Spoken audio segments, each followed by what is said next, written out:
Everyone, this is Alice and आज हम करेंगे क्लास 10th की मैथ्स का first chapter which is real numbers. चलो स्टार्ट करते हैं।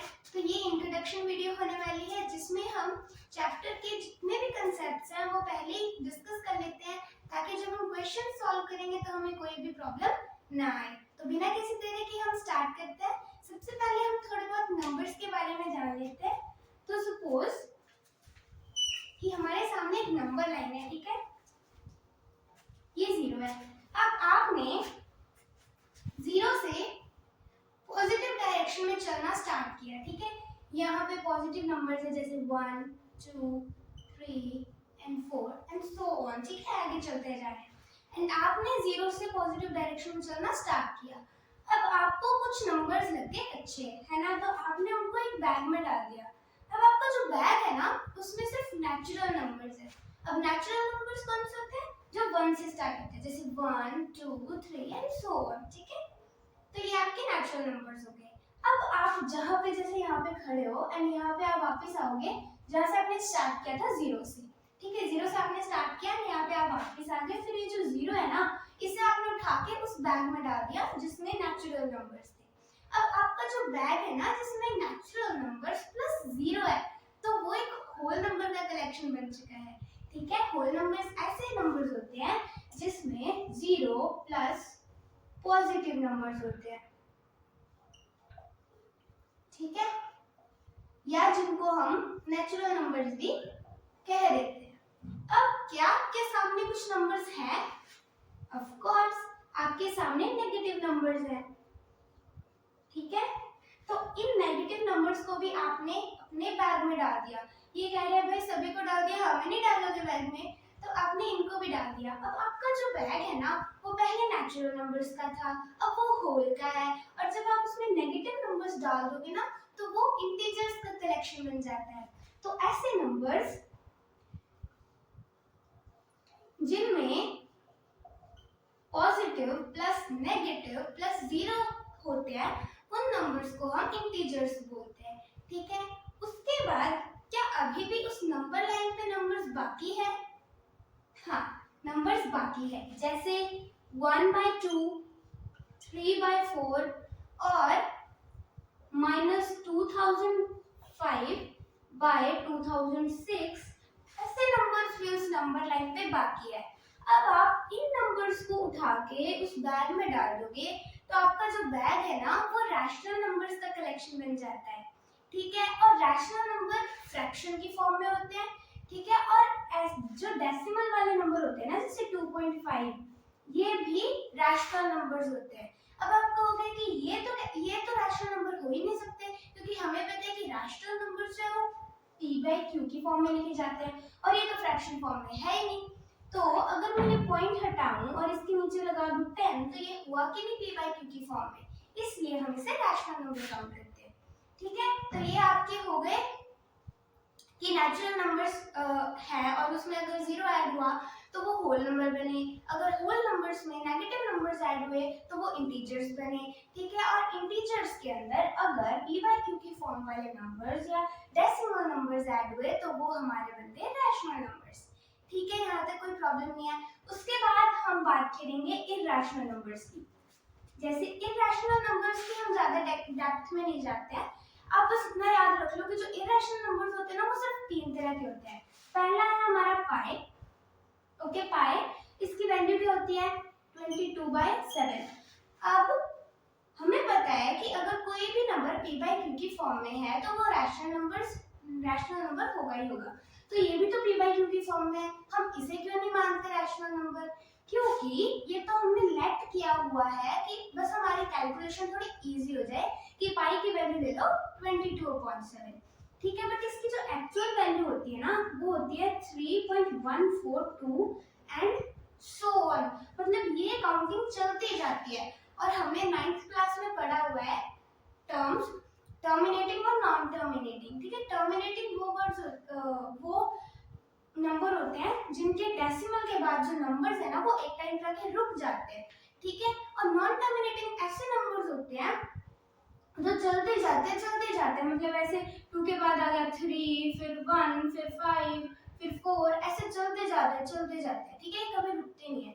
और अगर कोई नंबर है जैसे 4.6666 ऐसे ही चलते जा रही है 6, मतलब 4.6 के ऊपर यहाँ पे बार है, तो हम इसे रैशनल नंबर में फिर भी काउंट कर लेंगे क्योंकि नॉन टर्मिनेटिंग रिपीटिंग है, बट इसमें तो कुछ रिपीट ही नहीं हो रहा, तो इसलिए हम इस पाई को इरैशनल मानते हैं। ओके, क्लियर है। उसके बाद दूसरा नंबर होता है हमारे पास अंडर रूट वाले नंबर्स, जैसे ये 15 है, ये हमारा इरैशनल है। अब कौन कौन से अंडर रूट वाले नंबर्स होंगे, जैसे under root 2, under root 3, under root 5।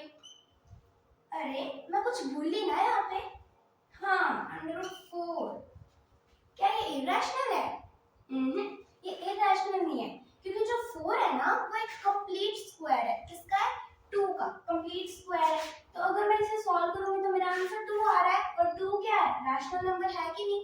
तो इसलिए हम अंडर रूट 4 को जो इरैशनल है वो नहीं मानते, ठीक है, सॉरी, रैशनल नहीं मानते, ठीक है। तो इससे क्या कंक्लूजन निकला कि ऐसे नंबर्स, अच्छा, जो प्राइम नंबर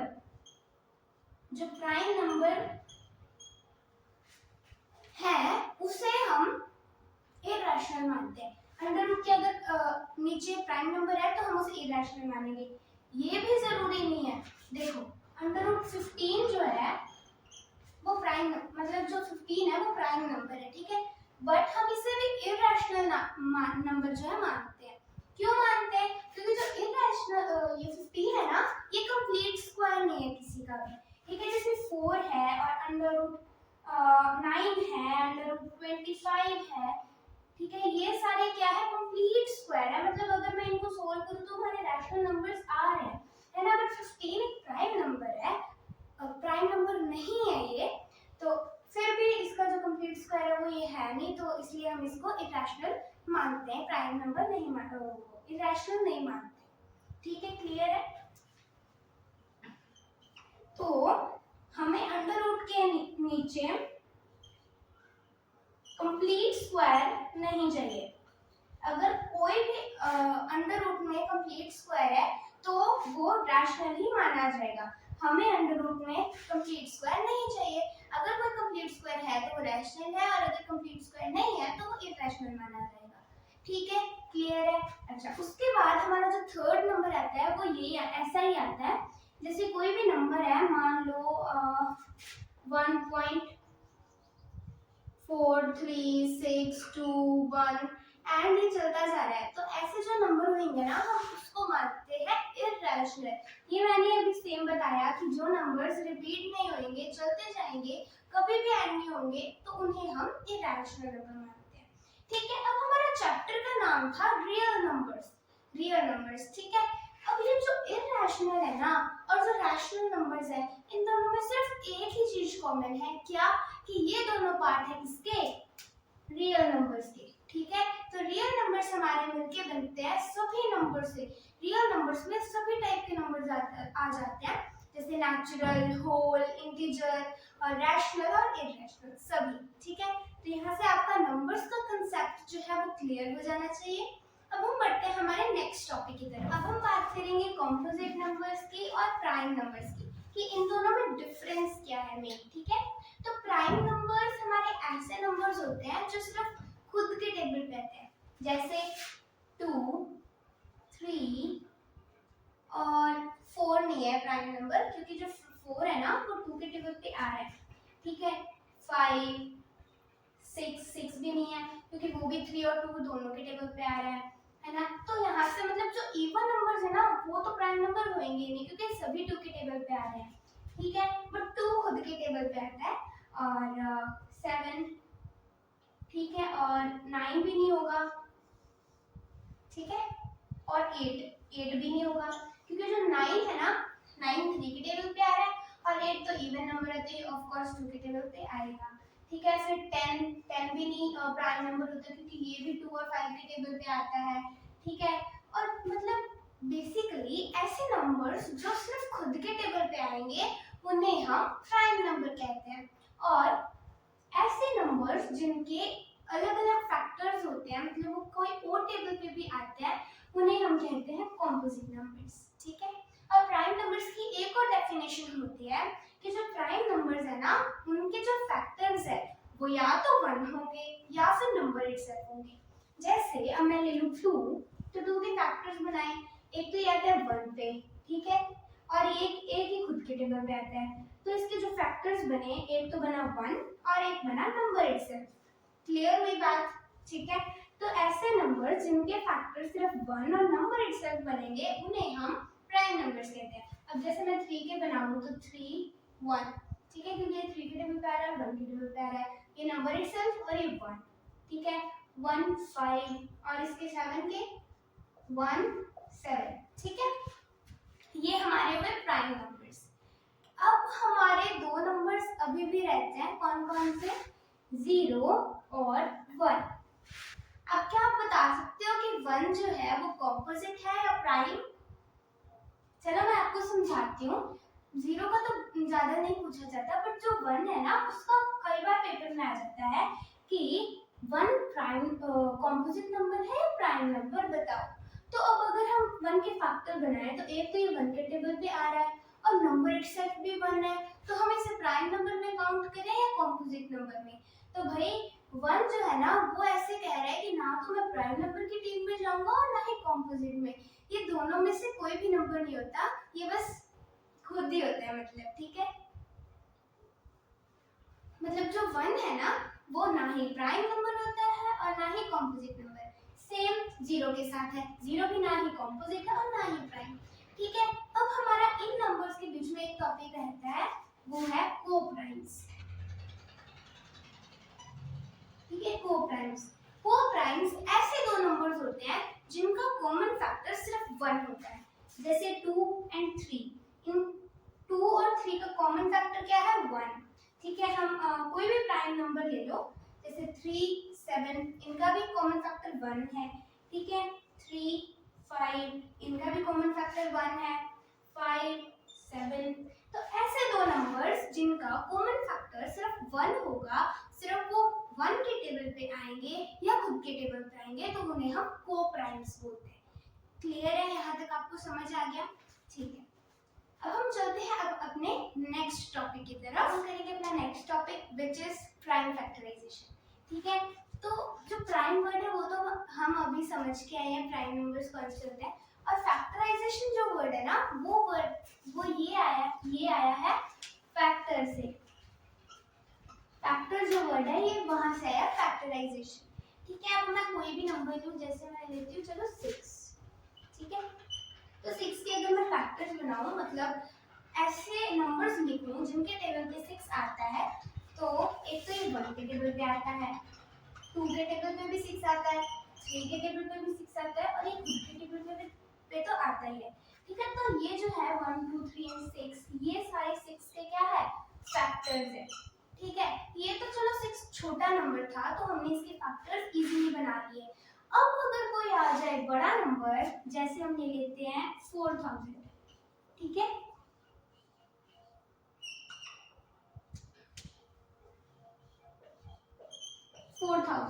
तो अब हमें इसके जब हम फैक्टर्स बनाएंगे तो ये ऐसे तो बनेंगे नहीं, तो इसलिए जो प्रोसेस हम यूज करते हैं इसके फैक्टर्स बनाने के लिए, उस प्रोसेस को हम कहते हैं प्राइम फैक्टराइजेशन। और इसके आगे प्राइम क्यों लगा? क्योंकि जब हम ऐसे इस प्रोसेस से फैक्टर्स बनाते हैं ना, तो सिर्फ हम प्राइम नंबर्स का यूज करते हैं। आओ देखते हैं इसे हम फैक्टराइज कैसे करेंगे। अब तो 4000 किसके टेबल पे आएगा? सबसे छोटे प्राइम नंबर से स्टार्ट करेंगे, जब तक इसके पीछे 0 है ना तब तक ये 2 के टेबल पे आएगा। ठीक है, तो 2 के टेबल पे 4000 कितने पे आता है? 2000 पे आएगा। अभी भी इसके पीछे 0 है तो हम 2 से ही डिवाइड करते हैं इसको, और अब ये आएगा 1000 पे। अभी भी इसके पीछे 0 है तो हम 2 से ही डिवाइड करेंगे, तो ये आएगा 5 2 से 10 और 500 पे। ठीक है, और अभी इसके पीछे बचे 2 0, तो अभी भी हम इसे 2 से डिवाइड करेंगे और इसका आ जाएगा हमारे पास 250, एंड 2 पे डिवाइड करेंगे तो आंसर आएगा 1 एंड 2 एंड 125। ठीक है, अब ये 2 के टेबल पे तो आएगा नहीं क्योंकि इसके पीछे 5 आ गया, और 3 के टेबल पे भी नहीं आएगा, क्योंकि अब हम अगर सभी डिजिट का प्लस करें, एडिशन करें, तो 8 बना, 8 3 के टेबल पे आता नहीं, तो 3 के टेबल पे भी नहीं आएगा। और 5 के टेबल पे, 5 के टेबल पे हम इसे डिवाइड करेंगे, 5 के टेबल पे आएगा 25 पे, 25 आता है 5 के टेबल पे 5 पे, एंड हेंस हमारी जो ये 4000 के फैक्टर्स है ये सारे हैं। ठीक है, अब आप देख सकते हो इनमें हमने सभी प्राइम नंबर्स का यूज किया, इसलिए इसका नाम पड़ा प्राइम फैक्टराइजेशन। ठीक है, अब मैं 4000 को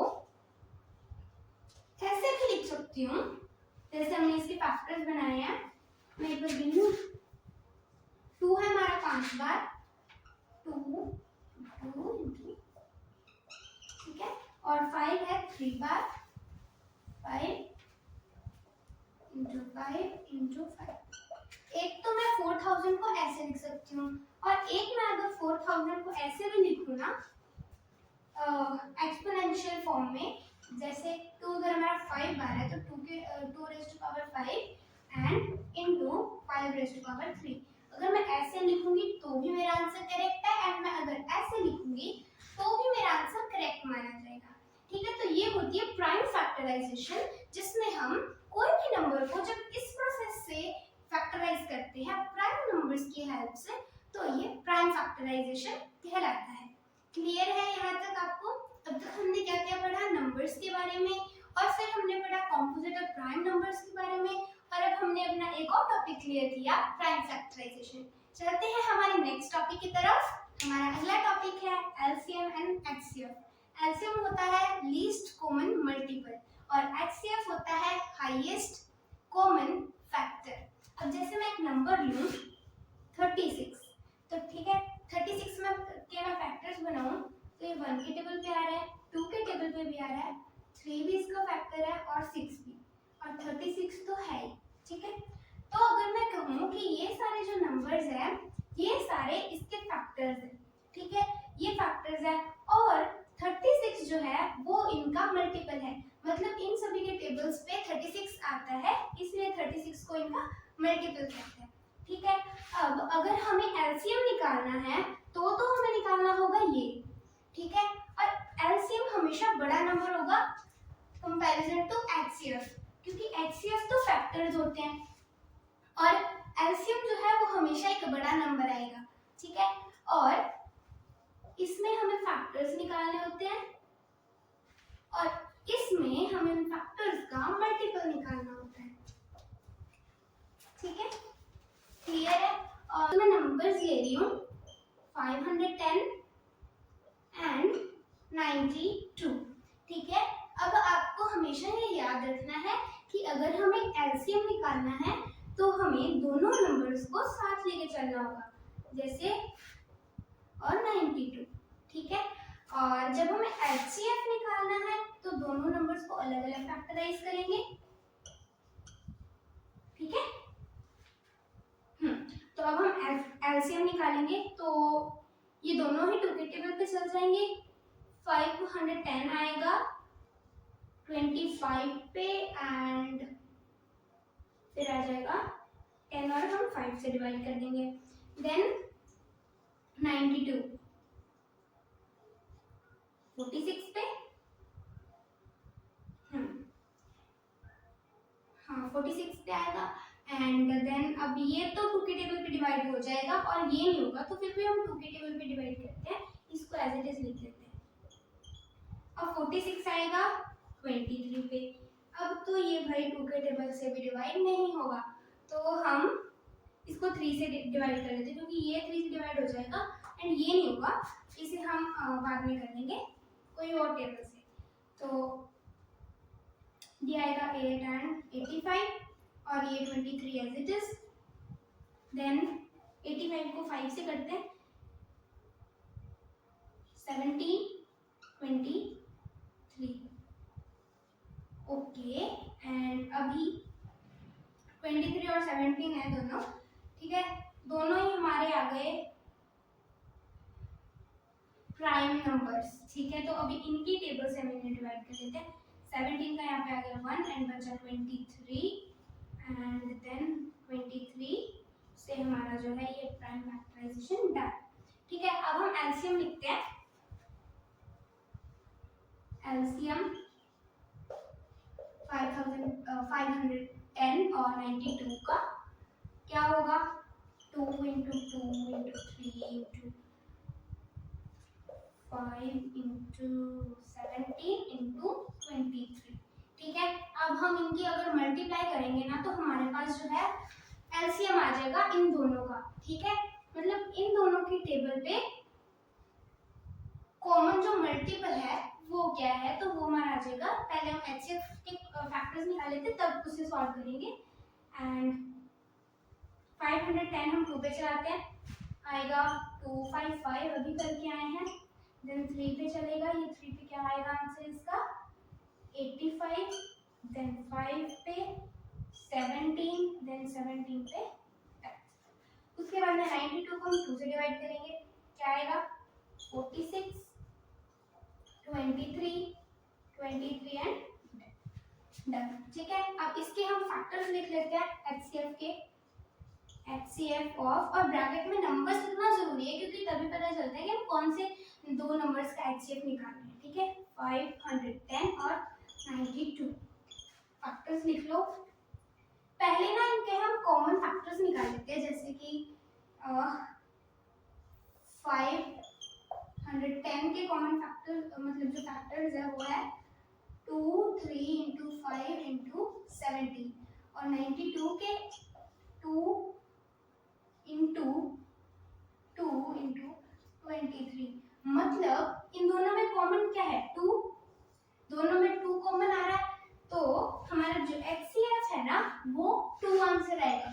अब अगर मैं और नंबर्स के साथ करूं तो इसमें 3 है बट इसमें नहीं है, तो हम ये 3 नहीं मानेंगे। और इसमें 2 दो बार है, तो क्या मैं ये 2 ले लूं, नहीं, क्योंकि इसमें 2 नहीं है, तो इसलिए 2 एक बार आ रहा है दोनों में कॉमन, तो इसलिए हमारा जो एचसीएफ होगा वो 2। अब एलसीएम की तरफ आ जाते हैं, इसे सॉल्व करते हैं।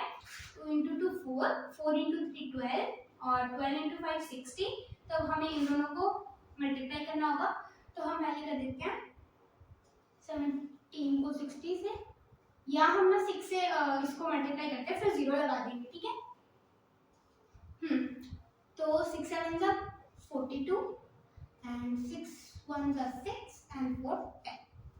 ठीक है, 1 0 2 इंटू 23।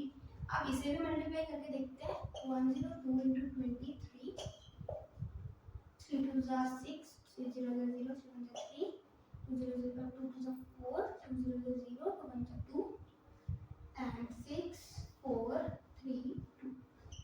यही आंसर आ रहा है, तो हमारा जो एचसीएफ हुआ वो हुआ 2340। क्लियर हुआ आपको कि एलसीएफ कैसे निकालते हैं, एचसीएफ कैसे निकालते हैं थ्योरम के बारे में, विच इज थ्योरम 1.2, जिससे हमारे जो अगले क्वेश्चंस हैं वो सॉल्व होंगे। ठीक है, तो चलो समझ। पीबी और प्राइम, मान लो कि जो पी है वो एक प्राइम नंबर है, ऐसा नंबर टेबल पे आता है। ठीक है, इफ स्क्वायर, ठीक है, p डिवाइड कर रहा है, देन p डिवाइड्स a, तो p जो है वो a, where a is a positive integer, जहां पे a जो है वो एक पॉजिटिव इंटीजर होगा, पॉजिटिव नंबर होगा। बहुत ही इजी सी थ्योरम बताती हूं मैं आपको। जैसे p स्क्वायर को डिवाइड कर रहा है तो वो p डिवाइड्स a, p जो है वो a को भी डिवाइड करेगा प्रॉपर्ली। तो इसमें हम वैल्यूज पुट करते हैं तब आपको ज्यादा क्लियर होगा। जैसे p मान लो हमारा 2 है एंड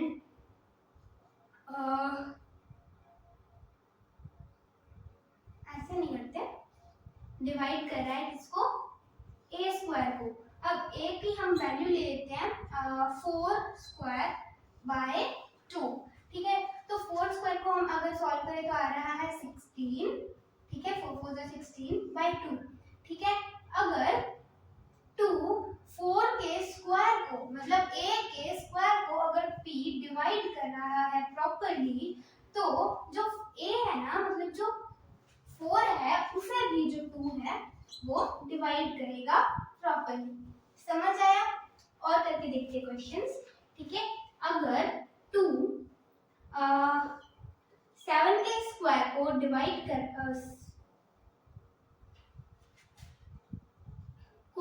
कर रहा है, नहीं कर रहा, 2 जो है वो 7 के स्क्वायर को डिवाइड नहीं करेगा, क्योंकि 7 का जो स्क्वायर है वो 49 आ रहा है और 49 को 2 डिवाइड नहीं करता, इसलिए हम ले लेते चलो 6। ठीक है, 6 का स्क्वायर क्या होता है 36, 6 6 36 एंड 2। अब 2 36 को मतलब a के स्क्वायर को वो डिवाइड कर रहा है p, मतलब 2 जो है वो p है हमने माना है, तो 2 अगर a स्क्वायर को डिवाइड कर रहा है a के स्क्वायर को, तो 2 जो है वो 6 को भी डिवाइड करेगा प्रॉपरली। ठीक है, क्लियर हुआ आपको? सिंपल सी बात ये है कि अब मान लो कि कोई नंबर है, ठीक है, कोई भी नंबर है, उसे उसके स्क्वायर को 2 डिवाइड करे, तो वो उसको भी डिवाइड करेगा, जो नंबर का स्क्वायर है उस नंबर को भी डिवाइड करेगा। एक और एग्जांपल ले लेते हैं, 2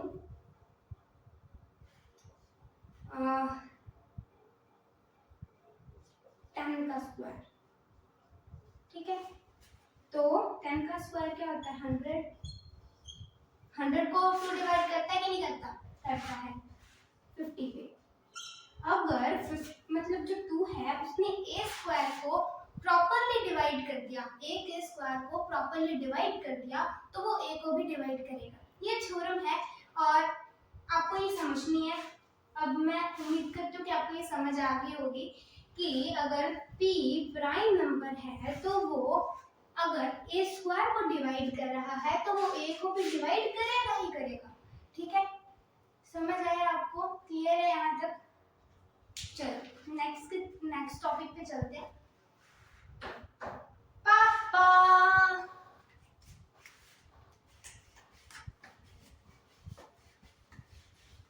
पापा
हाँ, ले लिखो।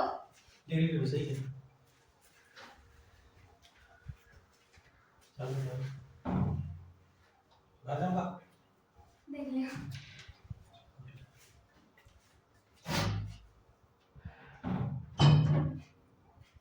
हाँ, तो थ्योरम समझने के बाद हम उसके ही रिलेटेड कुछ क्वेश्चंस करेंगे, और ये ऐसे जो क्वेश्चंस है ना कि प्रूव दैट √2 इज इरैशनल, हमें प्रूव करने को बोला जाएगा कि √2 जो है वो इरैशनल है। अब 9th क्लास तक तो हम ये मानते आए हैं कि ऐसे नंबर्स इरैशनल होते हैं, अब हमें उन्हें प्रूव भी करना होगा। ठीक है, तो चलो प्रूव करते हैं, उस थ्योरम का भी इसमें यूज होगा। Let's start. मैं आपको मतलब ये इतना इजी क्वेश्चन होता है ना, बस आपको एक बार समझोगे ना तो तभी आपको ये थोड़ा टफ लगेगा, बट जब आप इसकी प्रैक्टिस करोगे ना तो आपको बहुत इजी लगने वाला है ये क्वेश्चन। तो सबसे पहले तो हमें प्रूव करने को बोला है √2 को इरैशनल, तो हम मान लेते हैं इसको रैशनल। ठीक है, लेट यहाँ से हमारा सॉल्यूशन है। ठीक है, लेट √2 be रैशनल। ठीक है, मान लो कि हमारा √2 रैशनल है, जो रैशनल है वो फ्रैक्शन की फॉर्म में होता है, तो क्या मैं लिख सकती हूँ under root two is equals to a by b? लिख सकती हूँ कि अगर मैंने रैशनली मान लिया अंडर रूट टू को, तो मैं लिख सकती हूँ ना कि अंडर रूट टू फ्रैक्शन की फॉर्म में है। अब हमें पता है कि रैशनल की जो फॉर्म होती है, मतलब फ्रैक्शन की फॉर्म होती है, उसकी दो कंडीशन होती है। कौन कौन सी? अब हमें ब्रैकेट में मेंशन करना पड़ेगा properly, where a and B are co-primes, मतलब ए और बी जो नंबर है ना वो ऐसे नंबर्स है जिन्हें हम फर्दर कट नहीं कर सकते।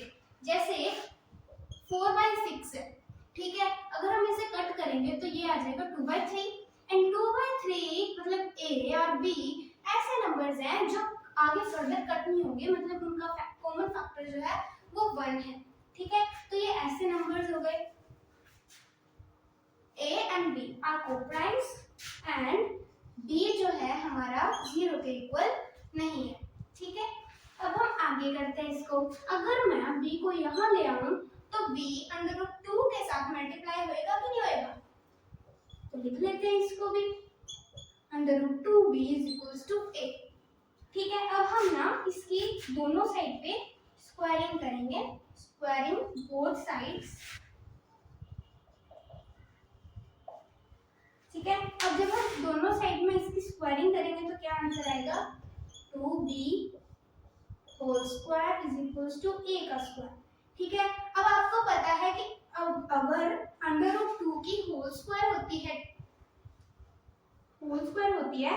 तो 2 के साथ ये अंडर रूट कट जाती है, ठीक है। और b को हम अगर दो बार मल्टीप्लाई करेंगे तो b स्क्वायर आ जाएगा और a square as it is रहेगा, तो 2b square is equals to a square. अब अगर मैं यहाँ पे a को 2 को इधर ले आऊं तो क्या बनेगा? b square is equals to a square by 2, और ये तो हमने पिछले थ्योरम में पढ़ा ही था, थ्योरम 1.2 में, कि अगर कोई नंबर a स्क्वायर को डिवाइड कर रहा है तो वो a को भी डिवाइड करेगा। तो बस यही लिख देते हैं कि if, यहाँ हाँ ऐसे लिखते हैं, बाय थ्योरम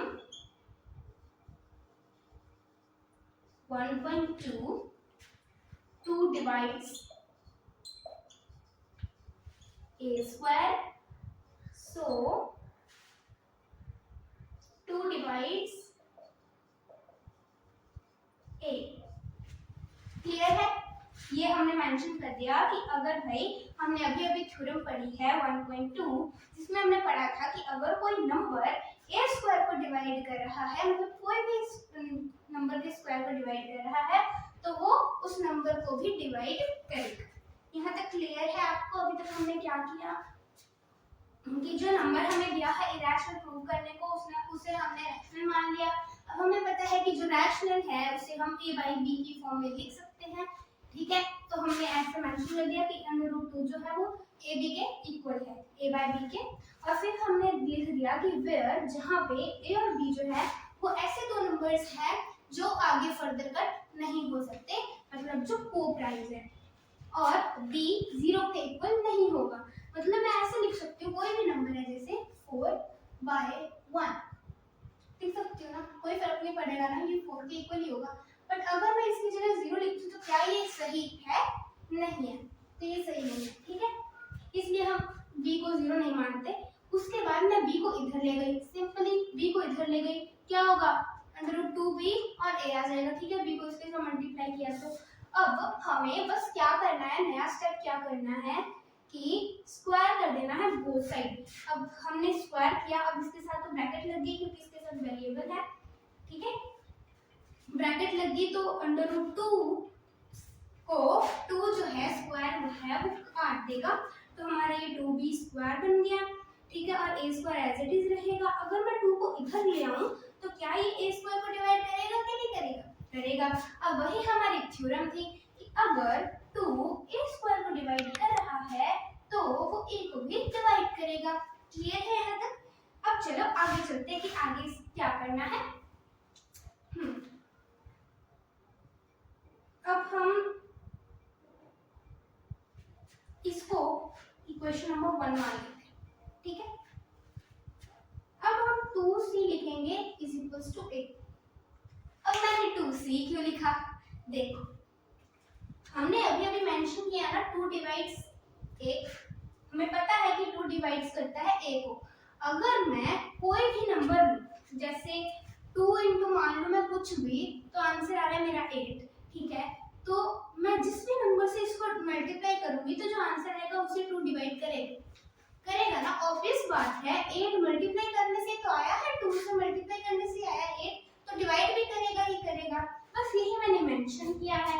अब हमें पता है कि 8 2 जो है वो a को डिवाइड करता है, तो मैं ऐसा कोई भी नंबर ले लूं जो जिसे मैं 2 से मल्टीप्लाई करूंगी तो वो a को डिवाइड करेगा ही करेगा, ठीक है।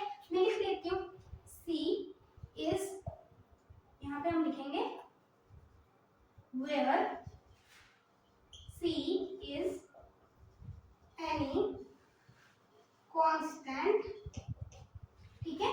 जहाँ पे c कोई भी नंबर है जिसे हम 2 से मल्टीप्लाई कर रहे हैं, बस वो a को डिवाइड करेगा, ठीक है। आंसर जो है उसका वो 2 उसको डिवाइड करेगा, ओके। अब फिर से वही बात, bye squaring both side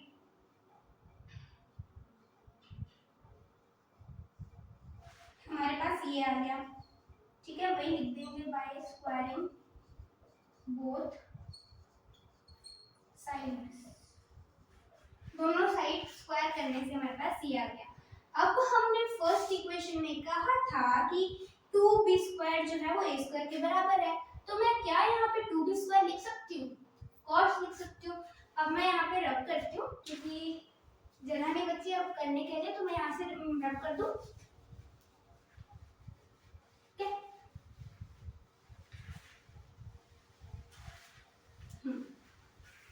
okay. सो मैं यहाँ पे लिख सकती हूँ 2c का square is equals to 2b², ठीक है। अब हम इसे सॉल्व करेंगे तो 2 का स्क्वायर होता है 4c² is equals to 2b²। अब मैं 2 इधर ले आऊँ तो क्या होगा 4/2c² is equals to b²। अब इसको कट करूंगी तो आ जाएगा 2, ठीक है, c² बराबर 2b²। अब ये हमारी ऐसी इक्वेशन बन गई कि नहीं बन गई? यहाँ पे भी वही सेम थ्योरम हम यहाँ पे लगाएंगे कि अगर 2 divides b² then 2 divides b, ठीक है। अब यहाँ पे आती है समझने वाली बात। हमने जब इक्वेशन सॉल्व करना स्टार्ट किया था तब हमने माना था कि जो √2 है वो a/b के इक्वल है, जहाँ पे a और b को प्राइम्स है। को प्राइम्स क्या होते हैं? जिनका कॉमन फैक्टर सिर्फ 1 होता है। बट हमने तो यहाँ पे प्रूव कर दिया कि 2 divides a and 2 divides b। इसका क्या मतलब हुआ कि 2 जो है वो a और b का कॉमन फैक्टर है कि नहीं? तो इसलिए अब यहाँ पे हमारा क्वेश्चन होता है एंड हम इसके नीचे लिखेंगे सो a and b are not co-primes। a और b जो है वो co-primes नहीं है। our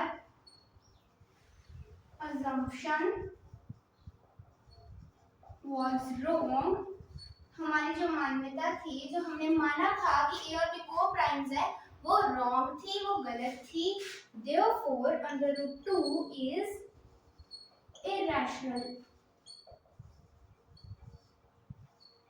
hence proved। आपको समझ आया? देखो सबसे पहले हमने रैशनल मान लिया, फिर उसको a/b की फॉर्म में लिख लिया एंड बता दिया कि वो को-प्राइम्स है और b 0 के इक्वल नहीं है, ठीक है। फिर हमने स्क्वायरिंग कर दी बोथ साइड, तो जो आंसर आया हमारा वो आया ये, ठीक है, 2b² और a²।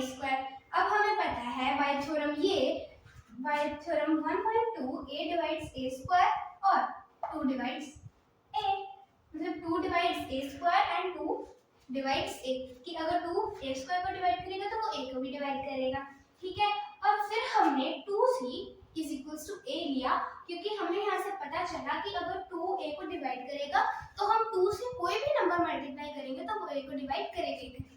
ठीक है, इसलिए हमने क्योंकि a और b तो दोनों हमने ले रखे थे पहले, तो इसलिए c ले लिया। 2 into c is equals to a, जहाँ पे c जो है वो कोई भी कांस्टेंट है। अब हम दोनों से स्क्वायरिंग कर देंगे, इसे सॉल्व करने से हमारा आंसर आएगा 4c square is equals to 2b square. फिर 2 हम इधर ले आएंगे तो ये फ्रैक्शन फॉर्म में होगा, इसे सॉल्व करेंगे तो आ जाएगा 2c square is equals to b square. अब ये हमारी वापस से वही कंडीशन बन गई जहाँ पे हम ये लाइन लिखेंगे y theorem 1.2 2 divides b square then 2 divides b। अब हमें यहाँ से पता चल गया कि 2 जो है वो a और b का कॉमन फैक्टर है, और हमने माना था कि a और b को प्राइम है, तो हम लिख देंगे सो a and b are not co-prime। हमारी जो मान्यता थी वो गलत थी, our assumption was wrong and therefore 2 under root 2 is irrational।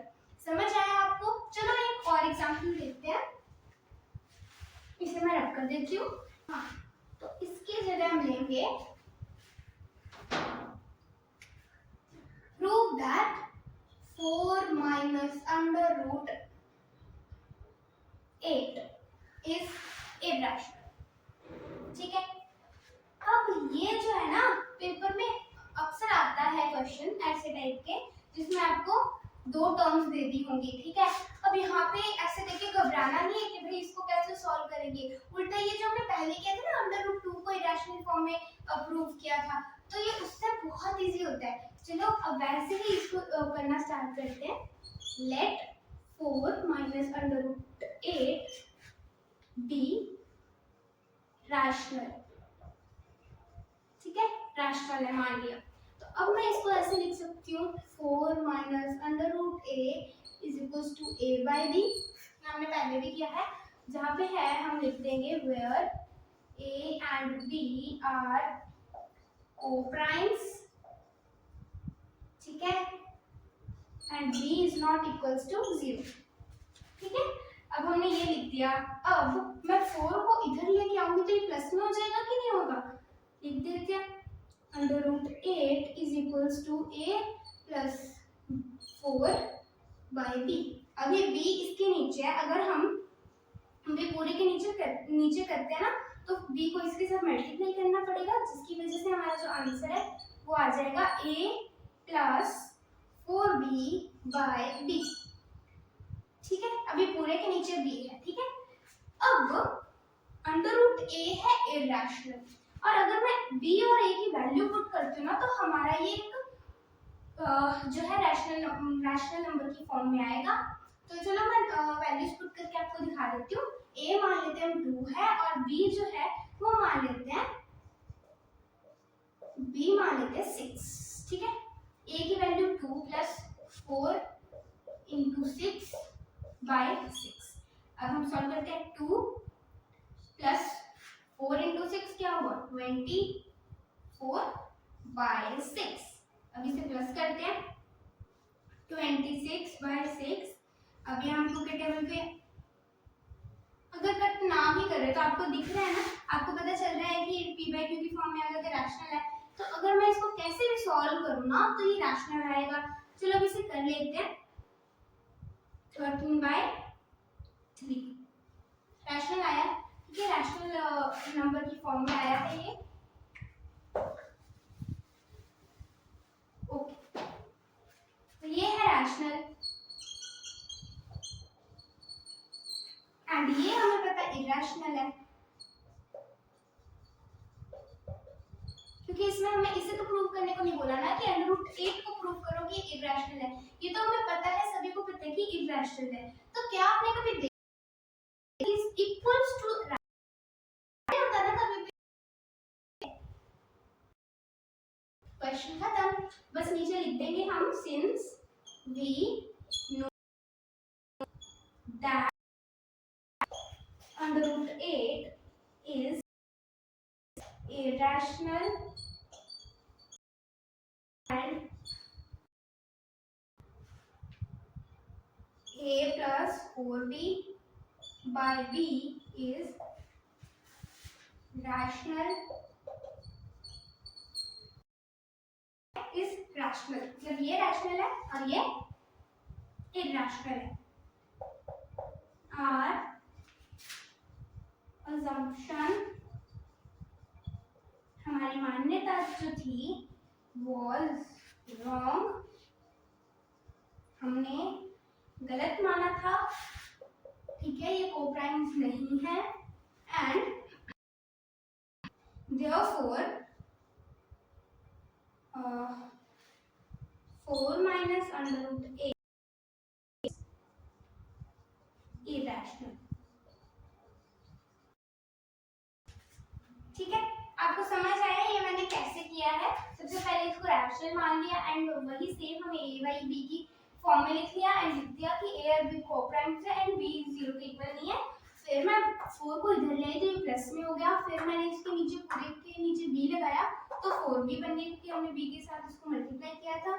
अब आपको पता है कि अगर मैं इसे कैसे भी सॉल्व करूंगी तो ये रैशनल ही आएगा, ठीक है, और ये हमें पता है इरेशनल है, तो हमें पता है सिंस वी नो दैट ये इरेशनल है एंड ये is rational, so our assumption was wrong and therefore 4 minus under root a is irrational। ठीक है, अब आई होप कि आपको जो है प्रूव नंबर्स इरेशनल समझ आ गया होगा। इसमें हमने ज्यादातर जो है थ्योरम 1.2 का यूज किया जिसमें सिंगल अंडर रूट के नीचे नंबर था तो उसे हमने इरेशनल प्रूव किया है। इसमें तो ऐसा कुछ था ही नहीं, बस सीधा इसे करना था कि अगर ये रैशनल है तो ये इरेशनल होगा, तो ऐसे हो नहीं सकता, दैट्स व्हाई ये जो नंबर है ये इरेशनल है। ठीक है, आई होप कि आपको आज की वीडियो क्लियर हो गई होगी। इससे अगली वीडियो में हम इस चैप्टर की एक्सरसाइज सॉल्व करेंगे, ठीक है, और वो भी वीडियो जल्दी आएगी। तब तक take care and good bye, thanks for watching.